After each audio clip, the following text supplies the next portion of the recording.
հոգեվիճակ, հոգեբանական, ինչպես որ ինքը բռնվեց ազգային ժողով, հիշում եք, որ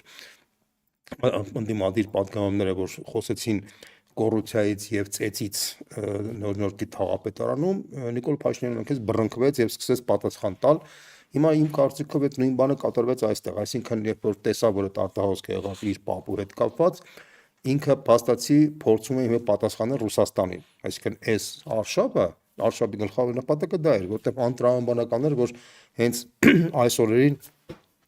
կանչել մարդկանց եւ հիմնավորել, թե այդ երկրորդ համաշխարհային պատերազմը ինչքանով էր լավ հայ ժողովրդի համար եւ այլն, սա ճիշտ ասած կստեմնելի վեճ է, մի կողմ թողնենք, թե այդ օպերացիաները եղել են թե չեն եղել, որովհետեւ մենք բոլորս էլ հասկանում ենք պատերազմների ժամանակ նացիստական Գերմանիան տարբեր տիպի օպերացիաներ է կազմակերպում, հայերի համար մեծ Հայաստան, ադրբեջանցիների համար մեծ Ադրբեջան, թուրքերի համար մեծ պանթուրքիստական շրջանակներ, ռուսների համար առանց կոմունիզմի Ռուսաստան եւ այլն, ուկրաինացիների համար մեծ Ուկրաինա եւ այլն, իսկ ուզում ասեմ, որ գերմանական գենշտաբը ընդհանրապես այդ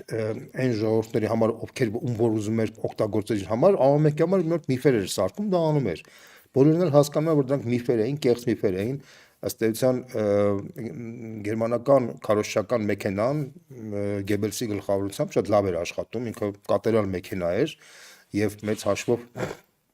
ինքը նպատակ ուներ բոլոր ժողովուրդներին մաքսիմալ կոնսոլիդացնել իր կողքը եւ այն տեսակետը, որ Գերմանիան պայքարում էր բոլոր ժողովուրդների դեմ, դա խաբկանք է, որովհետեւ գերմանական ռոպագանդան կարողացել էր իր կողքը կոնսոլիդացնել շատ երկրներ, օրինակ Բուլղարիային,